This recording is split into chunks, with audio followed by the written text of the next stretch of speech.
welcome to another episode of Just One Thing. And I'm with the legendary Tom again. And we're going to unpack one more thing here today. So, Tom, I've been coming to all your workshops and I've been reading your books, and you talk about this art of reinvention. So help me unpack that more. What does that really mean at a deeper level? I always love our discussions because you make me go deep into stuff that I seldom don't think about anymore. But it's probably one of the most appropriate things you could ask for where we are right now in our world, so to speak, post-virus. There's a lot of people. I'm working on a new presentation for Perform Better. One of the things I was talking about in there was one of the biggest mistakes people make is they fail to grasp their own reality. Is that you're either caught clinging to who you used to be, or you're really kind of so obsessed about what might go wrong in the future that you really don't ever understand your own presence. You really don't know who you are, where you're going, what you're trying to do. You just simply lose track of your own current reality. So the art of reinvention really is the fact that, okay, here's who I am. Here's how I got here. But who I am is not enough to get where I want to be. So you have to reinvent yourself again. You have to let go of everything you think you believe, and you have to kind of reinvent yourself and take you to where you want to be. I think Mike Boyle, I mean, I've heard him speak so many times. He's one of my favorite guys to listen to. And he'll get up every couple of years and say, you remember all the stuff I told you a couple of years ago? I was wrong. It's like, because he's down a new path. But there's a lot of people that, okay, I can't let go of this. It got me here. You probably heard me say that too. What made you good is the very thing that stops you from being great, because you have to let go and reinvent yourself. You really have to just let go. So the art of reinvention is looking within your business and going, what is the potential left here?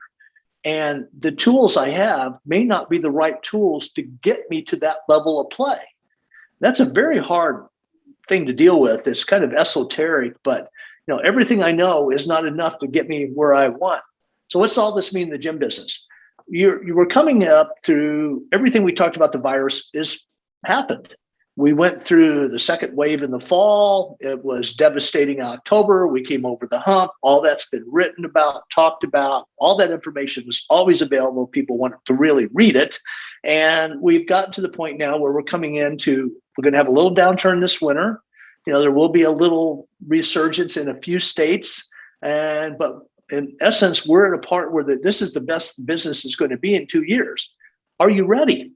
And a lot of guys should take the next 6 weeks to 2 months. The gym business really doesn't start until the third week of January anyway.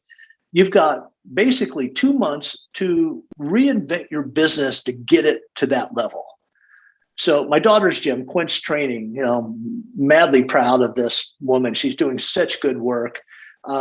Just shut her gym down for several days and redid a whole gym that's only 2 years old because the gym had grown. The gym she got in, it was a little more of a basic team concept, women's only gym, Cape Cod, and some small group. Well, the small group started taking off, and then all of a sudden these one-on-one clients were coming in and going, we're here, do something. And she wasn't prepared for that. She just didn't think that client would be there. And then they showed up. And so we had to reinvent the entire gym to go for small group and one-on-one. And the team stuff is kind of just falling away as maybe at best a support for the other stuff. She had to let go of everything that made her successful, that helped her survive the virus, and reinvent herself to go forward on to reach the potential. She was good, but her skill set top line the business. When she reinvented this business and redesigned it and restructured it, now she's opened up the potential for another 50 grand a month. It's an amazing process when you understand what you're doing. That's true. I think that's very powerful. I think you're throwing out some amazing nuggets which connect really well with me too. It's like, what got you here will not take you there. Marshall Goldsmith's book. I remember I was sitting with him. We had hosted one of the parties many, many years ago in a different avatar. And I was having a seat by him. So when you were talking about that, it just brought back memories. But like you said, the idea is the biggest takeaway as I look at it is letting go of who you are and embracing change to who you want to become. But and getting over that ceiling, right? The ceiling that you just kind of come up and make up in your minds. But how do you know where you want to be, Tom? Like, when do I decide that I'm ready to reinvent? Like, at what point do you say I need to let go now versus I just got to push through? I got to persevere. I just got to power through this, and there's going to be this rainbow on the other side. So are there some signs that I should be looking at which tells me that I'm ready to reinvent? Or tell me more on that. The big picture simplified is everybody looks at their revenue as there's a ceiling. There's no ceiling. You should be raising your rates every 2 years for new members forward. We don't usually raise the existing members' rates. So every couple of years, you're going to start to make more money anyway. Your expenses go up, your cost of living goes up, everything has to follow suit. So you raise the prices in your gym for new members. But there's also that we get locked down, and there's a lot of reasons for this. One of it is reverse peer pressure, where you sit around with 10 other gym owners and they're all talking about, well, I did 25, I did 27, I did 32. And you got the one guy that says I did 80 and nobody wants to talk to him, because they go like, how do you do it? And he goes, well, here's how I did it, but nobody wants to do it because they would have to come out of their comfort zone of who they are. So the potential of your business in the gym business is almost always virtually untapped, because there's guys are underperforming 20, 40, 60 grand a month. I'm working with a client. This guy's one of my favorite clients to work with. He has no fear, and little gym, about roughly 3,500 feet. And he was doing 20 grand a month. And I'm looking at this going, great location, great gym, good owner, no fear. I'm like, we can go to 40. And he's like, no. I'm like, what do you mean no? He goes, no, I've been here 3.5 years. I said, no. So we started putting a plan together, went through the sequence, and within 18 months, not quite 2 years in that range, 40. So doubled. And so I'm looking at everything and I'm like, okay, this is, he's got a great location. He's got all this. I'm like, well, that was good, but what do you want to do now? And he goes, what do you mean? I said, well, I think we get to 80. And he's laughing on the phone. And I said, what's important to you? He says, I want 6 weeks off twice a year. So we need a partner. So we brought in a junior partner and kind of restructured his business. And within 2 years, he was at 80,000. So what was the potential of his business? 20, 40, or 80? And we could probably push 100,000 in this location. And but the barrier wasn't the neighborhood. The barrier was in his head. He was the barrier. So a lot of owners, when they start to look at this, they are afraid that they're held back by reverse peer pressure. Also, a big thing we need to talk about, Sumit, this is so powerful, is that we're so afraid of change, but the members hate change. Not all of them, but there's always that core of members that no matter what you change, they hate you. So we get held hostage by our members, because a lot of young gym owners wouldn't make that change because the members hate it. Oh my God, you're not going to change that schedule, are you? I'll have to quit. And we believe them. And sometimes it's okay to sacrifice 5 members to get 100 more. But we get so long, oh my God, they're going to quit. And I'm only making 20 grand. That guy's going to take, 10th of my membership out of here. We just get so caught up in that nonsense. And so besides the reverse peer pressure, our friends hold us down. We get held hostage by our members. And we're not willing to make change. So the key essence is you always have to do what's right for your business, even if it costs you a few members, to move to that next level. And people it's a very hard thing. In fairness, I get it. Change is tough. But if so what you've got 80 members, 120 members, and you're never going to change anything ever for the rest of the time you own that business because 6 members are going to walk out. So you're never changing anything, nothing. You can't fire a staff, hire anybody new because, oh my God, the members will be in your face. That's the first member I would fire, is to get that member out of there because they're holding back the potential of my business. Fair enough. Okay. So let go, embrace change, and reinvent yourself. So because there is no And ceiling. timeline. Yeah, there's a timeline. You can't wait. Right now it's a perfect time. If anybody listens to this in the next week or two, what a beautiful time to reinvent your business. So in Jillian's case, we had to do the pod system. I've got guys that I'm working with that were shut down. They had 5 gyms, and we changed all the gyms from team aspect to small group 101. Their average return per client, average payment was $127 across the 5 gyms prior. When they reopened the gyms, they were hitting as high as $350 in some of the gyms. Wow. Because they just changed the business plan. They were willing to reinvent themselves. Very talented owners, some of the best owners I think I've ever worked with in my 40-some plus year career. They just were brilliant. They just saw the business differently. They knew there was more potential. So we sometimes look around. One final thought on that. It's just most gym owners, you become one-dimensional. You do training, you become good at training, and you work every day to become better at training. But training is a very small part of the gym business because that's a basic assumption. If you look at a good restaurant, food, while has to be good and quality, is actually a very small part of a good restaurant because of it's everything from how the place feels, sounds, the music, the colors, the service, everything combines to do that. So in the gym business, guys say, well, I talked to a guy just yesterday. He's a young, talented owner on the West Coast.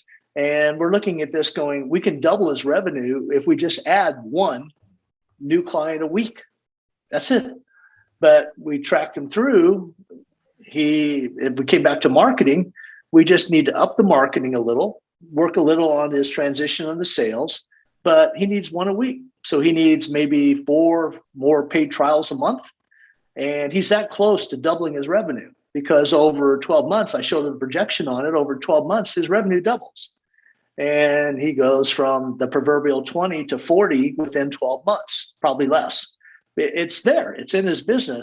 If you do recruitment of new members and marketing 9 to 12 hours a week and cut your training down to 20 hours and hire some staff, you probably double the size of your business. It's not that hard, Sumit. It's really not that hard to double your business. Yeah. But we put the barriers up.